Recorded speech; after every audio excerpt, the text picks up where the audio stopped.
Hello guys, good afternoon sa inyong lahat. Ngayon, for today's video, samahan niyo akong magluto ng aming lunch for today. Hello guys, masaya akong gumagawa ng video ngayon. For today's video is magluto tayo ng ating lunch. Yan. Ang aming lunch ngayon is pork sukiyaki. Itong ginigrill ko na ngayon is pork sukiyaki. Marinated siya ng salt and pepper. Ayan po siya. Ni-start na siyang i-marinate kasi malapit na rin yung lunch. So, para makahabol tayo. Ayan. Yan, gawin lang natin yan. Balibalik na rin lang natin yung pork sukiyaki para hindi naman siya masunog. Yan. Ayan. Yan siya guys.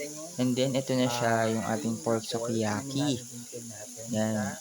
As of this moment is parang iniiyapan yung grill yung medyo konting tubig ng karne. And then, ito naman yung ating pork sukiyaki marinated by spicy bulgogi. And then, meron din ako ditong kamatis, sibuyas, at itlog na maalat.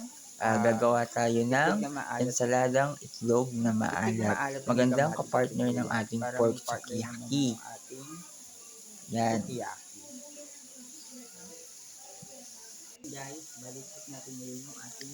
Ngayon, simulan na natin ang paghihiwa ng ating pang-ensaladang itlog na maalat. Pero syempre, check muna natin tong aking ginigrill.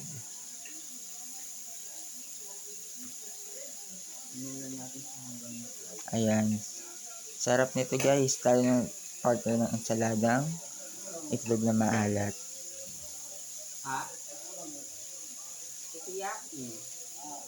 Yung mga oras na yan, may kumausap sa akin. Kaya ako napasalita. May tinanong sa akin ng aking lolo. Nagluluto pa lang ako. Ayan. Tapos. Yan, simulan na natin ang maghiwa. Unahin natin ng sibuyas. Itlog na maalat. Yan. Siyempre, babalatan natin yung sibuyas. Babalatan natin yan bago natin hihiwain. Yan. Guys ingat lang po sa paggamit ng kutsilyo, lalo na sa mga bata. Kung hindi kayo marunong, pa-assist po tayo sa ating mga magulang. Yan. Yan, hinihiwa ko na po yung sibuyas niyan. Yan yung unang part ng ating ensaladang itlog na maalat. Hinihiwa ko siya ng dice po. Then, ilalagay ko siya dun sa separated nating bowl kung saan natin paghahalo-haluin yung ating ensalada. Yan. Check lang natin si pork sukiyaki, baka masunog. Yan, dapat from time to time, pag nag-grill tayo, chinecheck din natin siya from time to time. Kasi mahirap naman pag nasunog yung ating karne. Ayan. Yan, binuksan ko lang dyan saglit yung ating pintuan para sumingaw ng konti palabas yung usok ng ating griller. And then, simulan ko nang hihiwain yung ating kamatis.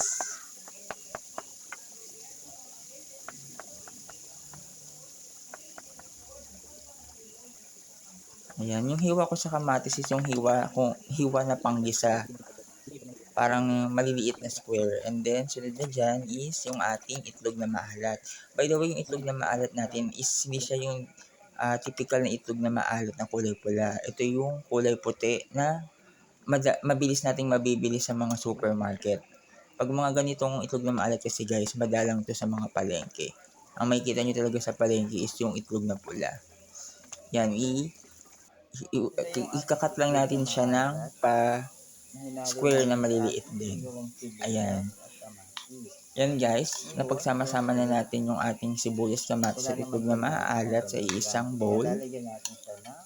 Siya. Then i-mix siya i-mix nyo. And then, ito pala guys, lalagyan ko siya ng ating UFC ginisang bagoong. By the way guys, this is not sponsored by UFC po. Ito lang po talaga yung ginagamit kong bagoong sa lahat ng niluluto ko na merong bagoong. Yan, ihalo natin siya dyan. Actually guys, masarap ng UFC ginisang bagoong. Try nyo po siya. Yan, lalagay tayo ng konti dyan bago natin i-mix itong ating ensaladang itlog na maalat. Konting lasa. Actually, masarap sana itong ensalada kung meron tayong grilled na talong. Kaso wala kasi akong talong ngayon. Kung ano lang yung meron muna dyan sa ref natin, yun muna yung ating hinalo. 7 hours later. Yan. And then guys, ito na yung ating pork sukiyaki at ating ensaladang talong. Ayan guys, kain po tayo. Ito po yung ating kakainin, ensaladang talong. And then yung ating pork sukiyaki na marinated by salt and pepper. And syempre, meron po tayong saging para healthy naman din yung ating pagkain ng lunch today. And syempre, hindi mawawala ang tubig. Tara, kain na guys. Tara guys, kain po tayo guys.